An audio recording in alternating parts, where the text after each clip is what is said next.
Esto es Video Opinión, los periodistas y el video. En esta ocasión, basado en el artículo Fallaron las instituciones de Lorenzo Meyer, publicado en Excelsior. La violencia que acaba de estallar al sur de México como resultado de condiciones de miseria e injusticia extremas no es el camino para el país. Pero tampoco lo es el neoliberalismo autoritario seguido hasta ahora. Se necesita un nuevo pacto político, sin trampas, que responda a las necesidades del México real, no del oficial. Un pacto donde no vuelva a ocurrir que en Chiapas el PRI gobierno logra el 90% de los votos en 1988 y una rebelión armada en 1994. No basta condenar la violencia de unos rebeldes a los que les sobran causas profundas y antiguas. También hay que insistir en que la violencia del Estado tampoco es la respuesta adecuada. Si la violencia no es el camino, ¿cuál es? Nadie en completa honestidad puede sugerir que sea el de las instituciones y el liderazgo político vigentes. Hoy el sistema electoral y de partidos no funciona y es más motivo de deslegitimidad que de legitimidad. Los congresos locales y nacional son ejemplo máximo de inutilidad política absoluta, total, pues la mayoría de sus integrantes no representan a nadie más que a sí mismos y únicamente ante el presidente, cuya voluntad es en realidad su única razón de ser. Finalmente, el Poder Judicial ni es poder ni está dedicado a la impartición de justicia, sino todo lo contrario. Quien en México busca justicia ante el Ministerio Público o ante un tribunal y la encuentra, es más por accidente que por cualquier otra razón. En tales circunstancias, ¿cómo dar respuesta clara y creíble a la pregunta sobre el camino a seguir para resolver la injusticia sustantiva en que viven los chiapanecos y muchos otros mexicanos en el resto del país?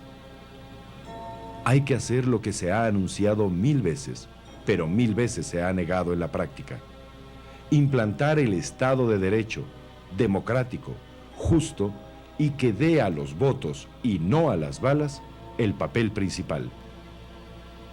El problema político de fondo que enfrenta un México pobre y premoderno, pero cuya directiva pretende hacer creer a propios y extraños que ya llegó al primer mundo, se puede resumir así. Mientras la sociedad mexicana ha crecido y modificado su naturaleza, el sistema de poder ha permanecido sin cambio desde que cristalizó en los años 40.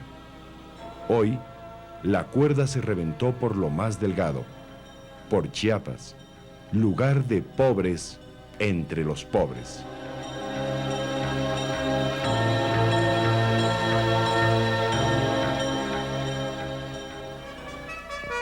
Con el permiso que da la Constitución y nada más, transmite Canal 6 de Julio.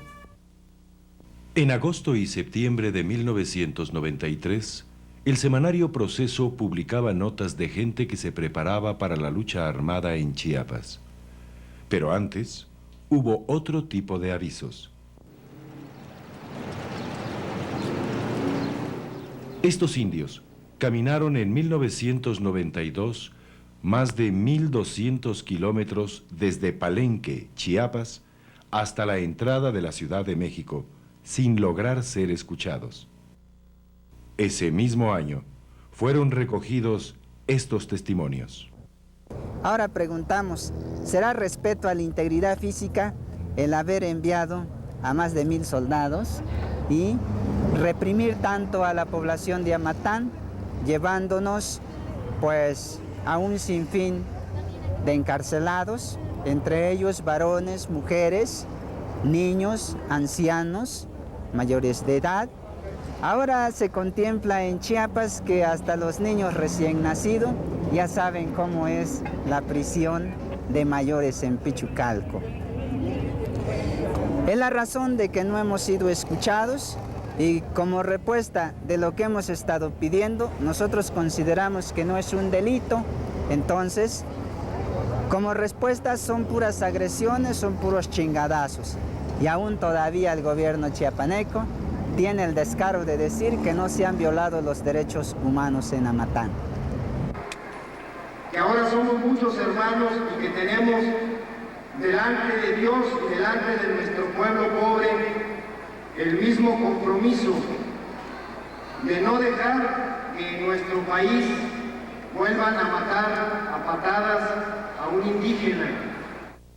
Después de tantos golpes en todo el estado de Chiapas, pues es insoportable ya todas las agresiones que se vive en ese estado.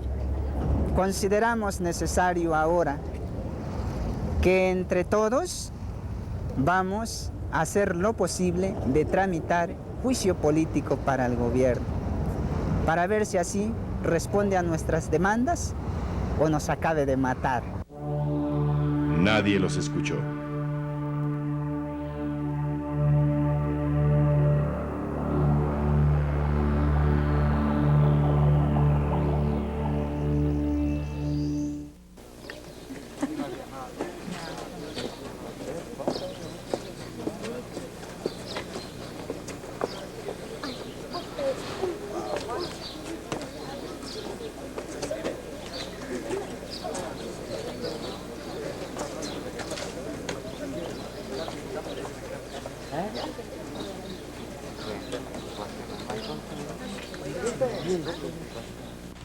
A la 1:45 del 1 de enero de 1994, exactamente al tiempo que el Tratado de Libre Comercio cumplía 1:45 de haber entrado en vigor, y cuando el año electoral mexicano cumplía 1:45 de haberse iniciado, estos hombres y estas mujeres, casi todos indios, habían ocupado San Cristóbal de las Casas en los Altos de Chiapas.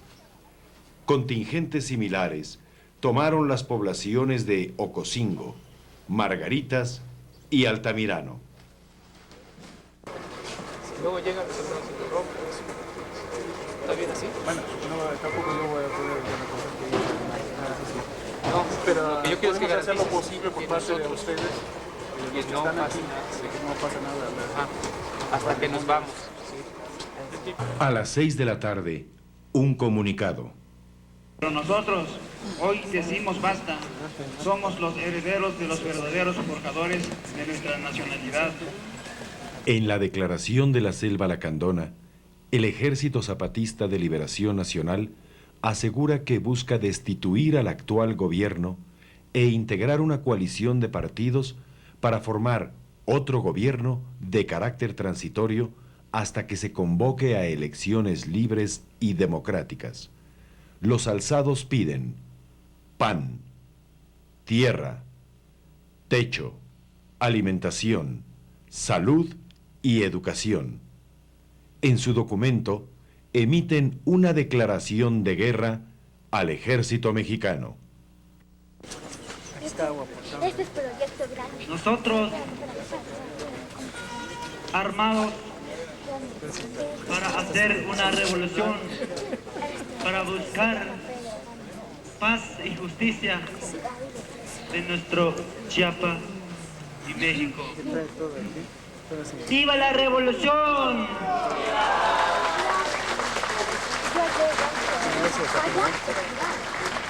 ¡Viva del Ejército Zapatista de Liberación Nacional!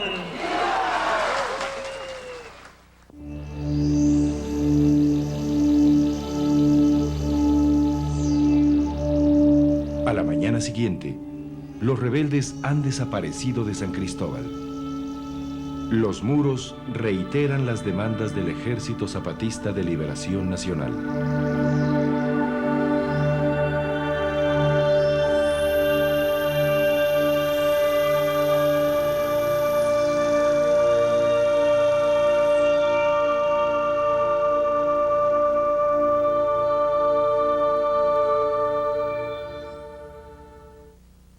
Horas más tarde, la inquietud.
La entrada del ejército coincide con el primer pronunciamiento del gobierno federal, no obstante que reconoce el grave rezago histórico de Chiapas e invita a los sublevados al diálogo.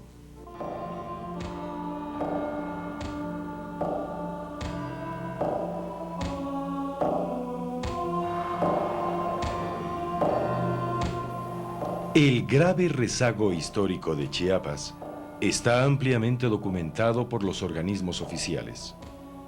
30% de analfabetismo en promedio. En algunos municipios, la mitad de los mayores de 15 años no sabe leer ni escribir. 19% de quienes trabajan no reciben ingreso alguno. El 40% gana menos de un salario mínimo. En el municipio de Altamirano, el 80% de las casas tiene piso de tierra. En el municipio de Las Margaritas, solo 1/4 parte de las casas tiene agua entubada. 9 de cada 10 no tienen drenaje y solo 1 de cada 3 viviendas cuenta con energía eléctrica. En Chiapas, hay un médico por cada 1.500 habitantes. La concentración de enormes extensiones de tierra en unas cuantas manos constituye tal vez el principal problema social de esa entidad. Este es el escenario de la insurrección.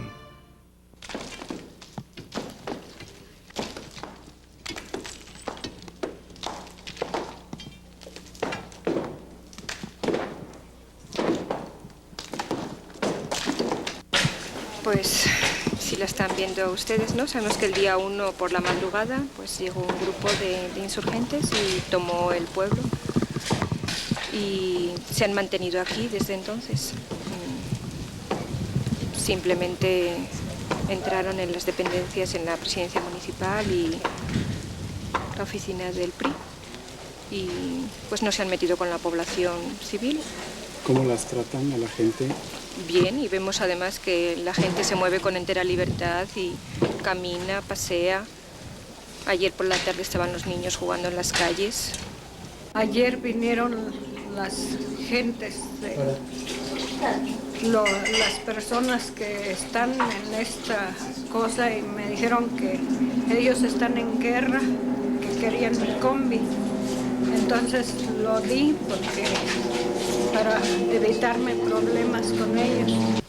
Pero con la condición de los autos es que están prestados, no están quitados, son prestados. Y cuando ya nos salgamos de aquí se los vamos a regresar a sus dueños. A partir de esa hora y conformada la comisión que vea que no les pasó nada, podrán abandonar la ciudad por el lado que ya mencioné a partir de las 6 de la mañana a la hora que guste, después de pasar aquí para darles un salvoconducto para que les puedan dejar pasar. Estamos hablando con la Comisión Nacional de Derechos Humanos para que del otro lado haya un representante de ellos para que garantice el paso de estos turistas sin sufrir tampoco daño de las tropas federales. Y yo quiero no solamente como obispo de Tuxtla Gutiérrez, sino también como presidente de la Comisión Episcopal para los Indígenas, quiero, unido a todos mis hermanos obispos y a la Iglesia de México, quiero condenar la violencia, porque nunca será la violencia el medio para poder lograr acciones o soluciones justas a nuestros requerimientos. La dureza verbal de algunos representantes de la Iglesia coincide con el tono gubernamental. Desde la capital de la República se decide aplastar la rebelión con rapidez. Escenas como esta serán vistas frecuentemente. El 4 de enero, el ejército mexicano inicia los ataques aéreos.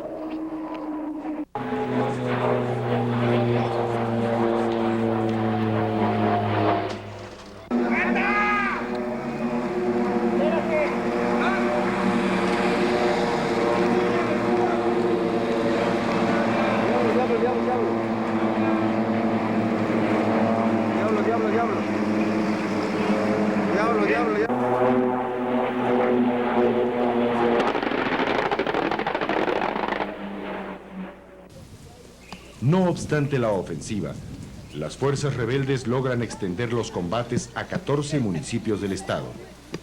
Han liberado a cerca de 200 presos y secuestran al exgobernador de Chiapas y general Absalón Castellanos. Castellanos había sido señalado, al abandonar el gobierno del estado, como responsable de actos de corrupción y represión contra los indígenas chiapanecos. Patrocinio González Garrido, quien gobernó Chiapas desde 1988, fue el mandatario que más recomendaciones recibió por parte de la Comisión Nacional de Derechos Humanos, antes de ser ascendido a secretario de Gobernación en enero de 1993.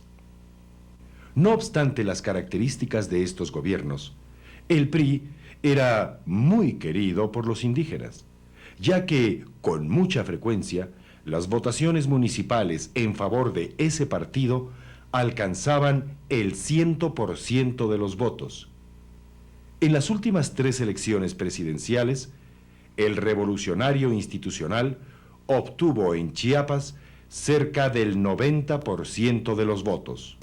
Estamos hablando de que dentro de un estado, una pequeñísima región del mismo, que abarca 4 municipios y no en su totalidad, es en donde se ha presentado una transgresión, una violación del orden jurídico, y en ese sentido estamos en presencia de un problema civil, de un problema legal. El gobierno continúa desdeñando la rebelión. En su primera propuesta negociadora, presentada el 5 de enero, prácticamente exige la rendición de los sublevados a cambio de una remota posibilidad de perdón. Un día más tarde, Salinas de Gortari habla de profesionales de la violencia, nacionales y extranjeros, que alteran la tranquilidad de las comunidades. Son grupos étnicos, son grupos indígenas que tienen sus propios dialectos, que tienen su propia cultura. Les permite con mucha facilidad a estos pobladores identificar a quienes no pertenecen a estas comunidades.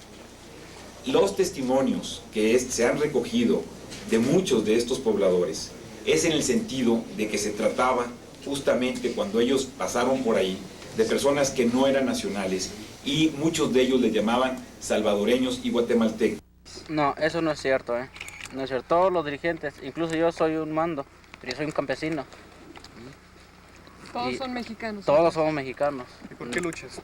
Yo lucho por 9 puntos, la que no tenemos. Luchan por salud, educación, independencia, tierra, paz, libertad, democracia. En el poblado de Oshuk, los priistas detienen a presuntos guerrilleros. Espero que no vayan a decir que nosotros, aquí el pueblo de Oshuk, son priistas, y que al rato, como derechos humanos, van a estar diciendo que nosotros estamos violando derechos humanos. Realmente aquí está la arma de ellos, de los guerrilleros que vinieron y que son los que trajeron para amenazarnos aquí todo el pueblo. Entonces, porque hay algunas versiones por parte de derechos humanos que aquí ha sido violados los derechos humanos a algunos individuos que son los que están tratando de desestabilizar el gobierno municipal de este municipio de Oshchuk. Eso quiero ser claro aquí ante ustedes, que ustedes son los periodistas o son derechos humanos que vienen aquí, y eso queremos hacerle la aclaración para que ustedes vayan a malinformar aquí al municipio de Oshchuk.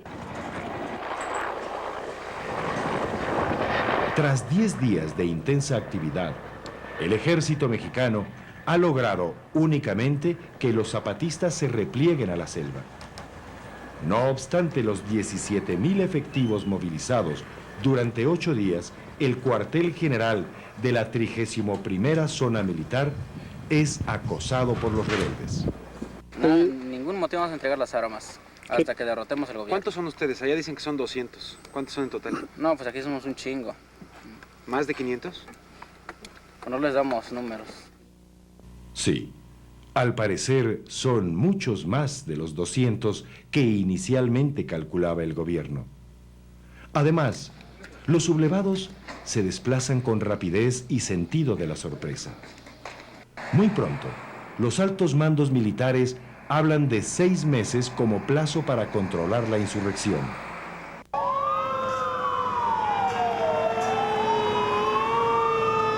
La violencia ha rebasado los límites de Chiapas. Las amenazas de bombas provocan decenas de desalojos en la Ciudad de México.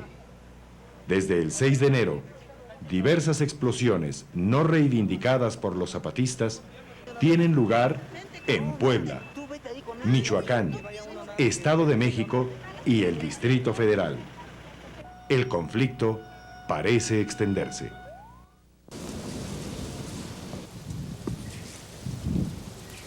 Antes de cumplirse una semana de hostilidades, el ejército ha cerrado el control de la información. Durante los primeros días de enfrentamientos, el reportero del periódico La Jornada, Ismael Romero, había sido herido durante un recorrido. Estos son los autos en que Romero y un grupo de reporteros y fotógrafos viajaban. Días después, otros 2 equipos de periodistas serían ametrallados por aviones del ejército.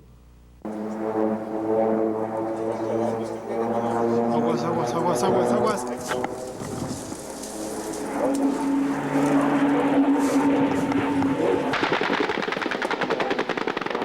¿Sabes qué? Están barriendo la zona, güey. Vámonos.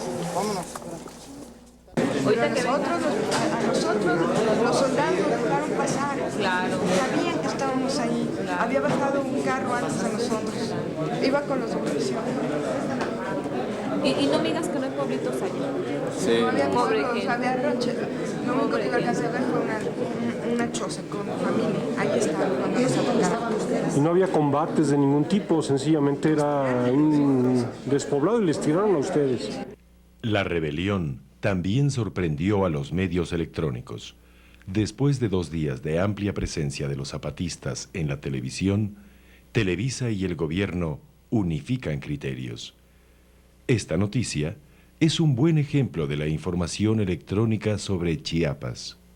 La Procuraduría General de la República informó que el Ministerio Público Federal ejerció acción penal contra 8 de los 9 transgresores de la ley detenidos por el Ejército Mexicano el 2 de enero. La Procuraduría dijo que hay pruebas suficientes de que estos hombres asesinaron a 5 elementos del ejército y lesionaron a 4 más. Los presuntos guerrilleros son acusados de matar a 5 soldados en momentos en que las bajas reconocidas por el ejército ascendían tan solo a 6. Entre los detenidos se encontraba alguien de nombre Palemón Cabrera. Esta es la historia de su detención. Entonces, uno de los supuestos guerrilleros que el gobierno mexicano ha presentado a la prensa es es un primo tuyo de nombre Palemón, que tú dices que no tiene absolutamente nada que ver con la guerrilla. No tiene nada que ver de la guerrilla, y hay pruebas que no tiene nada que ver de la guerrilla, porque tenemos su rancho, o sea, donde cultivan. Nosotros somos campesinos, señores. Y allí en Flores Magón tenemos gente que nos puede identificar a nosotros. ¿Y usted qué es de la persona detenida? Mi hijo. ¿Es hijo? Sí, es mi hijo, sí. ¿De Palemón? Sí. Es mi hijo. Y allí les comprobamos, nos vamos a ir a los hechos. Ojalá que ustedes fueran o alguno de desconfianzas para que vieran. Y allá les van a decir lo que nosotros hacemos y en qué nos dedicamos. Lo que nosotros pedimos es que se nos entregue. Mira, todos tienen un tiro de gracia. En el mercado de Ocotzingo encontramos 14 cadáveres, ¿ves? Si tú ves, es una práctica del ejército quitarles los zapatos, ¿ves? Hay unos que sí son guerrilleros por el paliacate, pero hay muchos que no, y ahí encontramos bastantes personas civiles que no eran guerrilleros y en cambio todos no estaban muertos, ¿ves?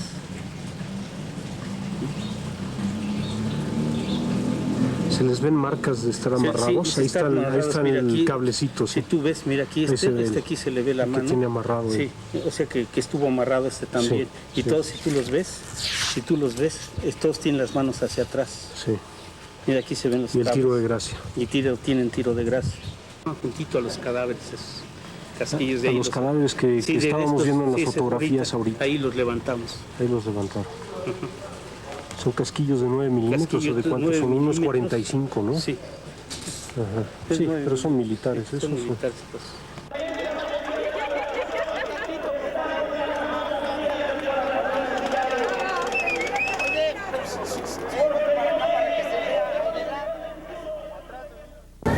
Bueno, yo digo que por lo del gobierno, ¿no? Porque principalmente debería de ser apoyo del gobierno en general, ¿sí? Pero esa parte del gobierno, nada más lo suyo, y se olvida de los campesinos, de todo. ¿Y cómo cree usted que sea la mejor forma de resolver este tipo de conflictos? Pues así, unidos, el pueblo unido. Pues yo creo que ese tipo de conflictos es el resultado del rezago que el gobierno tiene respecto a los problemas que les ha presentado y no se los resuelven. Que les expropien las tierras a los terratenientes y se repartan entre los indígenas, porque no tienen trabajo ellos, los indígenas. La rebelión ha sacudido al gobierno. La Bolsa Mexicana de Valores sufre severos descensos y las acciones mexicanas en el mercado internacional caen abruptamente. La prensa internacional enjuicia con dureza a Carlos Salinas y destaca el contraste entre el México próspero del gobierno y el México miserable de los indios. El 10 de enero, el salinismo se resquebraja. Este hombre, Patrocinio González Garrido, el secretario de Gobernación que había permanecido oculto durante el conflicto, es destituido. Ocupa su lugar Jorge Carpizo. Manuel Camacho abandona la Secretaría de Relaciones Exteriores y se convierte en comisionado gubernamental para la paz y la reconciliación. Días después, este personaje, el gobernador interino de Chiapas, un señor de apellido Setzer, abandona su cargo. Lo releva otro señor de apellido López.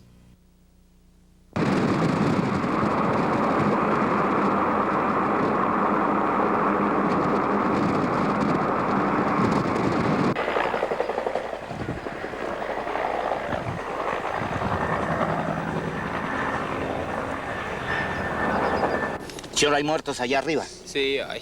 ¿Cómo se llama el pueblo en sí? Sí, por ejemplo, pasando adelante San Antonio de los Baños. ¿Cómo cuántos muertos hay? Quién sabe, no lo vi, es que tiraron bombo fue ahí. ¿Y mataron también a habitantes de la población o solo a guerrilleros? No, es que no lo sé, no entré también. ¿Cómo ¿Sí? sabe que hay muertos? ¿Quién le dijo a usted? O sea que lo vi que lo tiraron la bomba. ¿A la casa? Sí, hay unos que cerca a la casa. Está subiendo un camino, porque hay una parte fea de subida, entonces está subiendo y oyes que cae la bomba del otro ladito, ¿no? Entonces dices, pues no vamos a poder subir más. No hemos logrado entrar todavía a Ocotzingo, sin embargo un testigo que acaba de llegar hace rato de allá nos dice que el bombardeo que realizó el ejército dentro de la población fue en la zona del mercado público y quedaron decenas de cadáveres. Dice que ametralló indiscriminadamente la tienda La Soriana, el ISSSTE y otra de la cual no recuerdo, que donde la población civil estaba saqueando todo, o sea, saqueando el comercio, y fue ametrallada, o sea que mucha población inocente muerte en esos enfrentamientos. Y con el gobierno, el mensaje que le mando es que respete la vida de los civiles y a toda la gente pues que no esté metido en este conflicto, incluso hasta la iglesia. Mientras se empieza a hablar de tregua, los combates y los bombardeos continúan en los altos de Chiapas. Organismos internacionales de derechos humanos denuncian la existencia de desaparecidos y de personas secuestradas por el ejército mexicano. Ejecuciones sumarias.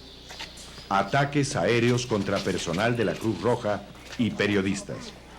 Bombardeos indiscriminados contra la población indígena no combatiente. El Ejército Zapatista de Liberación Nacional da a conocer condiciones para iniciar el diálogo. Reconocimiento como fuerza beligerante, cese bilateral del fuego y retiro de las tropas federales. El obispo de San Cristóbal de las Casas, Samuel Ruiz, antes acosado y señalado por el gobierno y la televisión como instigador de la rebelión, se convierte en elemento fundamental en la búsqueda de una solución pacífica y es propuesto como mediador por los zapatistas. Donde quiera que nuestra actitud sea discriminatoria, prepotente, dominadora, injusta, se acumula potencialmente una violencia de respuesta a esta violencia primera que se inflige a la gente.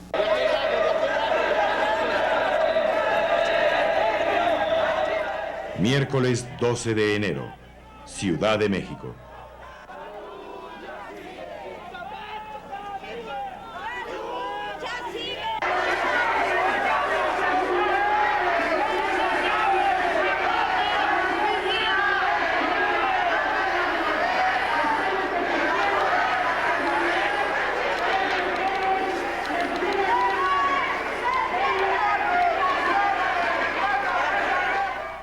Adentro de esta mansión, se sabe, hay división, soledad y caras largas.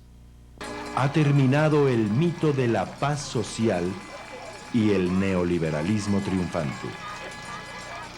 El 16 de enero, Carlos Salinas hace un importante anuncio. El gobierno ha tomado el camino de la conciliación y de la unión entre los mexicanos para que esta dolorosa situación no vuelva a repetirse. Por ello, he decidido solicitar a la Comisión Permanente del Congreso de la Unión que convoque de inmediato a un periodo extraordinario de sesiones. Enviaré una iniciativa de ley para otorgar una amnistía general a todos los participantes en los hechos de violencia que afectaron varios municipios del estado de Chiapas desde el día 1 de enero de 1994 hasta las 11 horas del día de hoy, 16 de enero. El Ejército Zapatista responde que la amnistía es prematura al prevalecer las causas políticas y sociales que originaron el conflicto. Las posibilidades de encontrar una solución pacífica son inciertas. La guerra de Chiapas alcanza la tregua a 12 días de iniciada. En medio de una tensa calma, se construyen difícilmente las condiciones para el diálogo. Entretanto, el eco de la guerra de Chiapas resuena en un país que ha empezado a escuchar.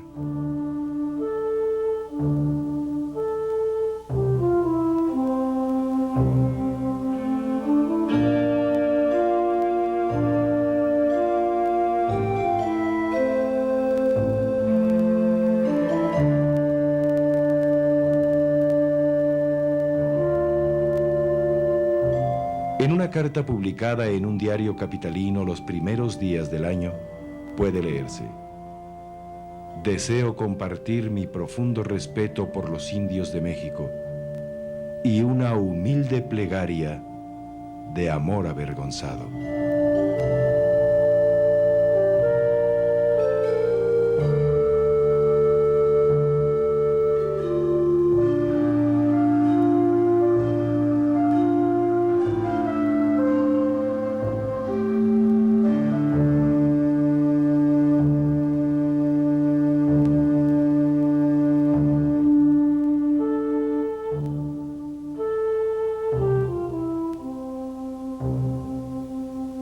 Thank you.